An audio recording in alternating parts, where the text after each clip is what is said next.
महेश आपण एक छोटीशी घोषणा देऊ.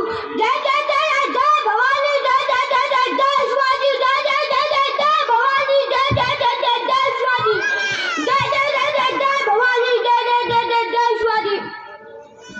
जिथे शिवभक्ती विराहती तिथे बंद पडते भयाभयांची मती, जिथे शिवभक्ती विराहती तिथे बंद पडते भयाभयांची मती. अरे मरणाची कुणाला भीती, आमचे आदर्श राजा शिवछत्रपती शिवछत्रपती शिवछत्रपती. अशा रचेचे राजा माझा महासमुद्रा महासमुद्रा महासमुद्रा. येथे बसले सर्व शिवरायांच्या मनांना आणि देवांच्या लेकींना नमस्कार करून मी प्रेम चिंता लावे भाषणाला सुरुवात करतो.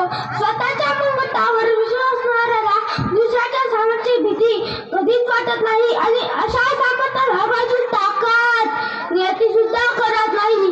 विजयसारखी तवा जाळून गेला, जड्या छातीने आखून नुसता गेला, वाघ नाख्याने अफजल खानचा कोठा पाडून गेला, मुठभर मराठ्यांना घेऊन हजारो सेकंदात मडवून गेला, स्वर्गात गेल्यावर देवाने त्याला झुकून मुद्रा केला, असा एक मराठा माझा शुभ होऊन गेला.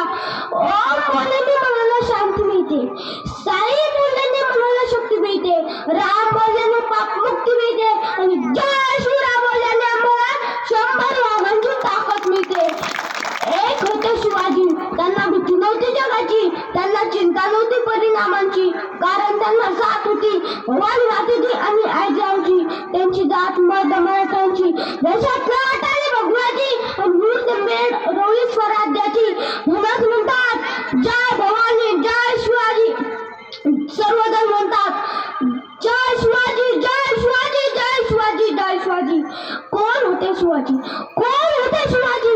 राजनीती युद्धनीती गनिमी गावा यांचा कच म्हणजे शिवाजी, संसाच्या रक्ताची लाट म्हणजे शिवाजी. या महाराष्ट्रात माणुसकी म्हणून बाप म्हणजे शिवाजी. तलवार तर प्रत्येकाच्या हातात होती, तलवार तर प्रत्येकाच्या हातात होती, पण स्वराज्य स्थापन करण्याची छाप मात्र शिवरायांच्या हातात होती, शिवरायांच्या हातात होती. एवढ्या लहान वयामध्ये स्वराज्याची शपथ घेणं, लाखो महिलांशी लढणं हा काही सोपा खेळ नव्हता. हे फक्त शक्य झाले जिजामातेच्या संस्कारामुळे. म्हणून मला असं म्हणणं वाटतं की सूर्यनारायण उगवायचा तर आकाशी रंग काळ नसता, सूर्यनारायण उगवायचा तर आकाशी रंग काळ नसता. आणि जर जिजामातेने शिवराय घडवले असते तर हिंदू धर्माचा अर्थच काळ नसता. एवढं बोलून मी माझ्या भावनेत जय भवानी जय शिवाजी. धन्यवाद.